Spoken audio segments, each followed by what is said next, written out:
Hello and welcome or welcome back to Talking About Cross Stitch with the Stitching Owl. Today's video is doing both Flossmas number 10 and number 11. Yesterday I had a very busy day moving my mother from the hospital to a respite situation, and there was no energy at the end of the day to do justice to a video for you. So 2 days in one today. And let's start it off with, well, acknowledging that I'm not even in my normal spot and I might be a little discombobulated. I'm trying to do my video before everybody wakes up. I will bet that Lisa of Four City Stitching is doing her video similarly in a part of the house where everybody is not sleeping. So my tiny modernist stitch, I was able to get both number 10 and number 11 done. So we have started putting in other motifs. So this one right here is number 10. Little cup of cocoa. You can't really see. Oh, there we are. There's little toasted marshmallows.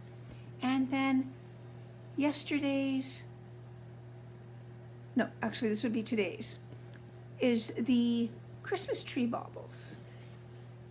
So the lighting is clearly different, but I think you've got the gist of this lovely stitch. Just a reminder that this is a jade 18 count Aida cloth. Now when it came to the modern folk embroidery, see whether I can do this in the right order. Day 10 was this particular sketch from Jacob of children playing games, and we are invited to join in the fun over at Modern Folk Embroidery. And the floss that went with that one was called the Cherry Best. So I'm with Lisa that we're seeing a lot of iterations of the reds, and I guess we were wrong in thinking we were going to be dealing with a fair amount of blues this time. And then if we go on to number 11, we have a silhouette of high tea, and of course they are in Edwardian dress. And we have a poem called The Dish of Tea, or a Lady's Answer to a Pipe of Tobacco, M.P. Gaveau, somewhere around 1800. I'll just read the first verse. Drowsy mortals, time destroying, let in smoke the minutes flee. Sweeter 'tis the time employing in a tranquil dish of tea. So I'm sure that Caroline will read the entire poem to you, or perhaps Jacob himself. And the color that goes with today, again not blue, it is a green color, so it is coniferous. And of course we all know that our Christmas trees are conifers. Now when I showed my stitch the other day, I had a lovely message from Andrew. He is my Eagle Eyes, the runner stitcher, and he said, you know, you might be missing a few stitches under each of the birds that allows them not to just hover above the trees. Andrew was right. And then I returned the favor to Andrew by playing it forward and suggesting to Lee of stick strings and other things that perhaps she was missing the same stitches. So we'll see whether she pays it forward and finds somebody else that has missed those as well. Now, when we see the 2 days, a fair amount got put in because we had our cherry best doing here and our flowers, and then our coniferous was all of the leaves throughout this area. And then you'll notice that I went back and got my milk chocolate and put them under the birds. So it does feel like this is some sort of nod to a tree. At the same time, it could be a vase. We're not sure. I had one person wondering whether somehow there would be reindeers in here, since we had that day with the reindeer and how Santa included reindeer. So no matter how, we still have the headless cheerleader syndrome. Yep, nothing up there yet. Now, on my Christmas gathering, this is a free pattern from day 1 of A Stitcher's 12 Days of Christmas by Erica of Fibers and Floss.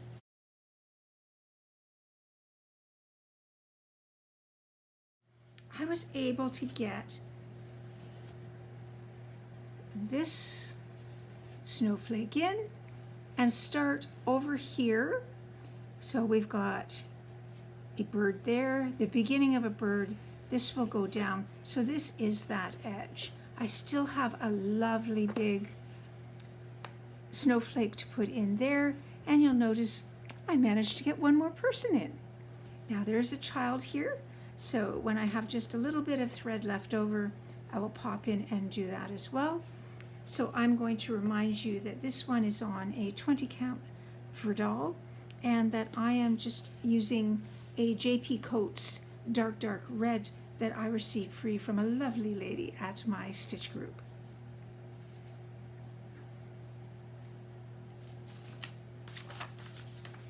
Now, you have been hearing about the Spirit of Christmas, which is a Textilly crafts design. She is an Etsy designer as well as a Flosstuber. And we have Laura, Stitching by the Shore, actually doing this in 2 different ways, choosing different backgrounds rather than different stitch colors.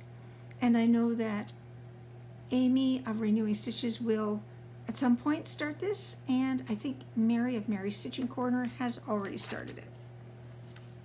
And yes, I finished my love bauble. So when we go in a little closer, you can see the hints of the white. I chose not to do all of that red. And then of course, love was stitched in gold diamante. This is on a 32 count even weave called Nessie by Picture This Plus, and I'm using 2 strands of floss, but a single strand of the diamante is fine for the coverage. Now, Jacob of Modern Folk Embroidery, earlier, I'm not sure it was this month or maybe last month, posted a small Christmas sampler that it has under 3,000 stitches.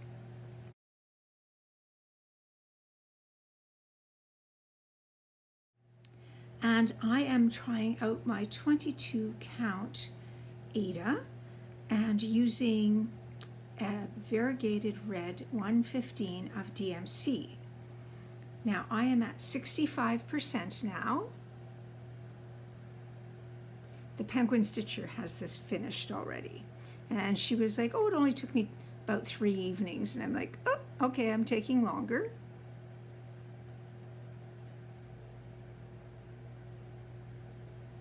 So I am enjoying this. I am going to say that one of the reasons that some people don't like stitching on 22 count Hardanger is that the weave is slightly different than other Ada, even though it's considered Ada. The weave has been done in a way that makes it so that it's easier for the individual strands to be pulled out when you're doing the cutaway moments of the hardanger stitching. The challenge is that because the weave is that done in a little bit different way, every other stitch can slip under the threads of the cloth. Now, I was thinking that because this was labeled as a 22 count Aida, that would not be the issue here, but to be honest, the weave is very similar to hardanger, and I do have to be careful every other stitch to not let the thread slide under the cloth. So for me, this has not been as quick a stitch because I have to be very careful. Yes, I'm having to go slower. But I foresee that this will certainly be done by Christmas.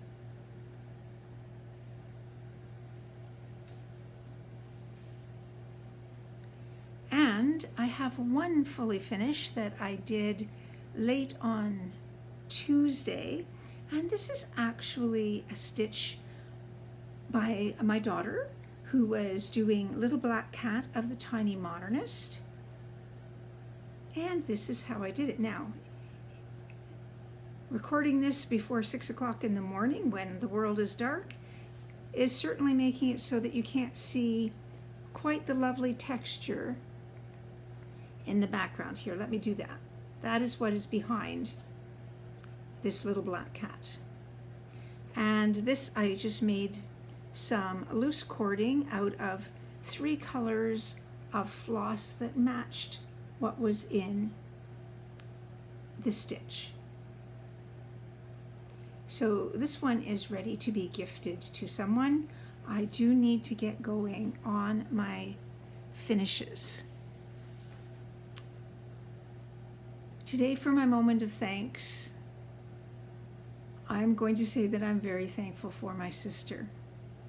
Today is her birthday, and in the midst of everything that our family has been doing to ensure that my mother is comfortable, it is possible that the birthday might end up not being the primary focus. I know she'd be okay not to be a year older, to be honest. But I am lucky. My sister is also a musician. When we were young, my mother, ever the sewer, would sew us jumpers. Now, a jumper here in North America is different than a jumper in the UK. It's like a dress that is sleeveless that you put a blouse under. My sister always got the pink jumper, and I always got the green jumper. I did so want to get the pink one, but that's just the way it is. And we would spend Saturday afternoons having our hair in pin curls, and then we would be playing duets in competitions and out to entertain at different societies and women's groups.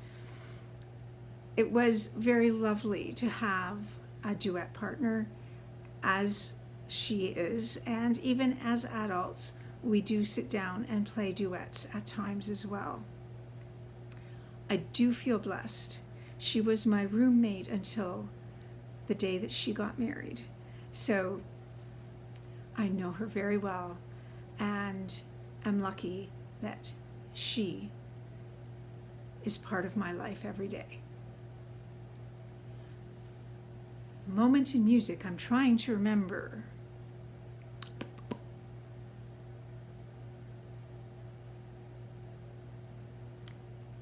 Wow.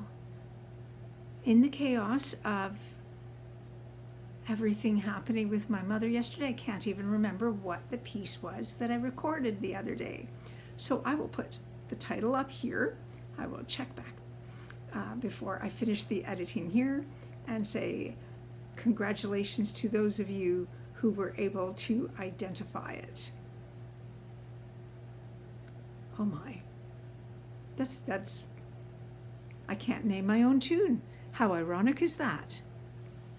But of course, I have a moment for music that is coming up right here. I hope you will enjoy it and take a moment to name that tune.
And here we are at the end of day 10 and 11.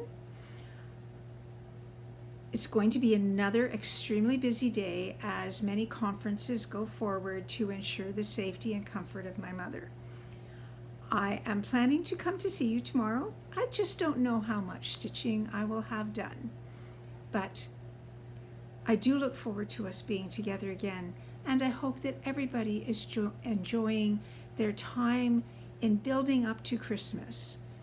I personally found throughout the years that the time ahead of Christmas, anticipation, wrapping, putting up the Christmas tree, seeing friends in different settings, I found that that was as much fun as Christmas Day itself.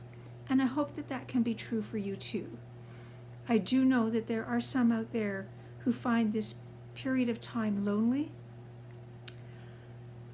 If you are in need of somebody to stitch with, I hope that you will reach out to me, because next week we'll calm down a bit and I would be happy to have you as my stitching buddy. Thank you very much for joining me today, and until we meet tomorrow, bye-bye for now.